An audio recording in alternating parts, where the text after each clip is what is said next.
दोस्तों, वह ऐतिहासिक पल आखिरकार आ ही गया जिसका इंतजार हर भारतीयों ने बरसों से किया था। वो सपना जिसे हमने अपने पूर्वजों की आंखों में चमक बनकर देखा था, आज हकीकत बन गया है। न्यूयॉर्क की यूनाइटेड नेशन जनरल असेंबली के विशाल हॉल में जब भारत का नाम गूंजा तो लगा जैसे पूरी धरती थर्रा उठी हो। चारों तरफ तालियों की गूंज, खड़े होकर अभिनंदन करती भीड़ और गर्व से चमकते हुए भारतीय प्रतिनिधियों के चेहरे।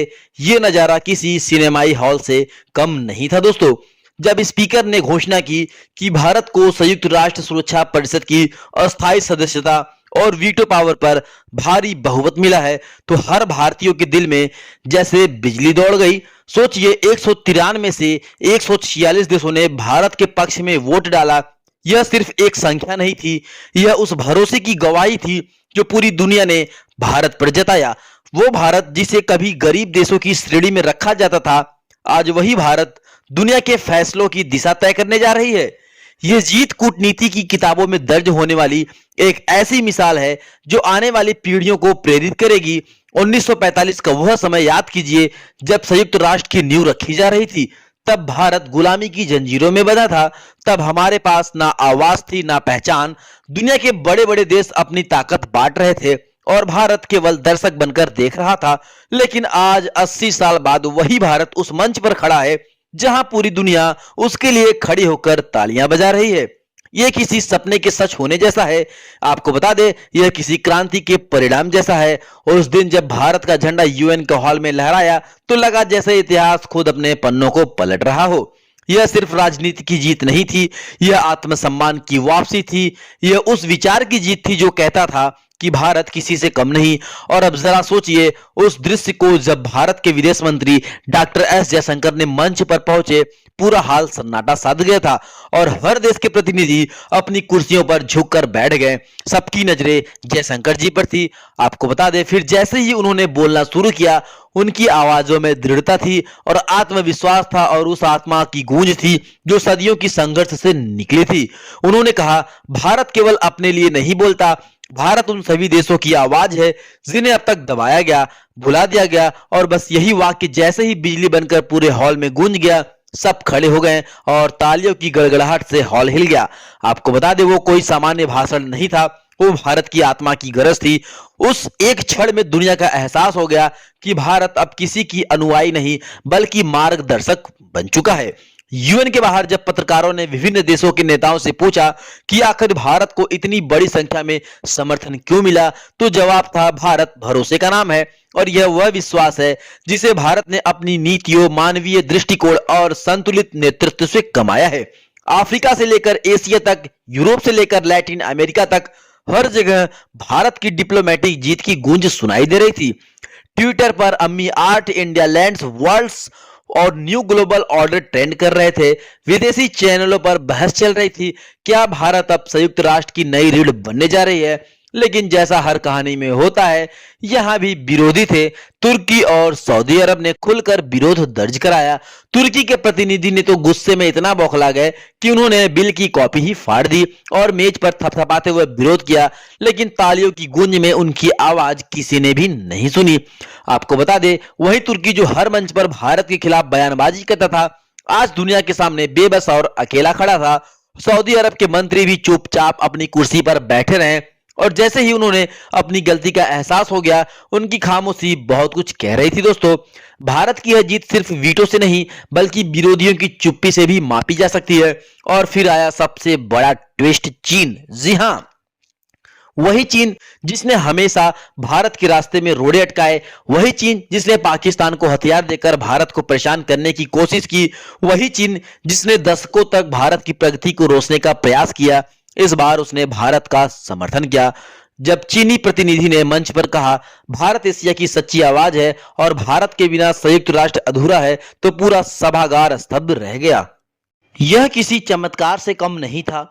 जिसने कभी भारत की ताकत को नकारा, आज वही उसकी सराहना कर रहा था। यह भारत की कूटनीति विजय थी, एक ऐसा डिप्लोमेटिक मास्टर स्ट्रोक जिसने चीन को भी अपनी सोच बदलने पर मजबूर कर दिया। अब बात करते हैं उस असली शक्ति की जिसने पूरी दुनिया को हिला दिया, वीटो पावर। यह वही ताकत है जो दुनिया के 5 सबसे बड़े देशों के पास है। अमेरिका, रूस, चीन, ब्रिटेन और फ्रांस। इसका मतलब यह है कि अगर कोई भी देश किसी प्रस्ताव को खिलाफ वोट कर दे तो वह प्रस्ताव वहीं खत्म होगा। आपको बता दें, अब कल्पना कीजिए उसी ताकत के साथ भारत का नाम जुड़ चुका है, यानी अब भारत के पास भी वही जादुई उंगली है जो दुनिया के फैसले पलट सकती है। अब भारत सिर्फ सुनने वाला नहीं बल्कि निर्णय लेने वाला देश बन गया है। जब पाकिस्तान आतंकवादियों को बचाने की कोशिश करेगा, भारत सिर्फ एक शब्द बोलेगा, वीटो, और खेल वहीं पे खत्म। जब कोई देश कश्मीर पर दखल देने की कोशिश करेगा, भारत कहेगा रद्द करो, और दुनिया सिर झुका लेगी। आपको बता दें, अब भारत के पास वो चाबी है जो पूरे विश्व की राजनीति को खोल और बंद कर सकती है। तुर्की और सऊदी की हालत तो देखने लायक थी। भारत की इस अप्रत्याशित जीत के बाद दोनों देशों की नींद उड़ गई।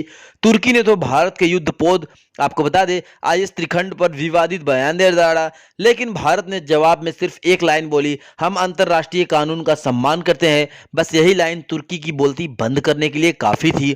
पूरी दुनिया ने देखा कि भारत बिना शोर मचाए अपनी बात सलीके से रखता है और फिर जीतता है। सऊदी अरब की स्थिति भी कुछ ऐसी ही थी, जो अक्सर भारत के खिलाफ बयान देता था, इस बार खामोश बैठा रहा। शायद उसे भी समझ में आ गया कि भारत को अब रोकना नामुमकिन है। इस जीत के साथ भारत ने दुनिया को दिखा दिया कि ताकत केवल हथियारों से नहीं आती, ताकत नीतियों, धैर्य और कूटनीति से आती है। अमेरिका, रूस, फ्रांस, ब्रिटेन सब भारत के साथ मजबूती से खड़े हैं। अमेरिका जो कभी भारत पर व्यापारिक दबाव डालता था, अब वही भारत की तारीफों के पुल बांध रहा है।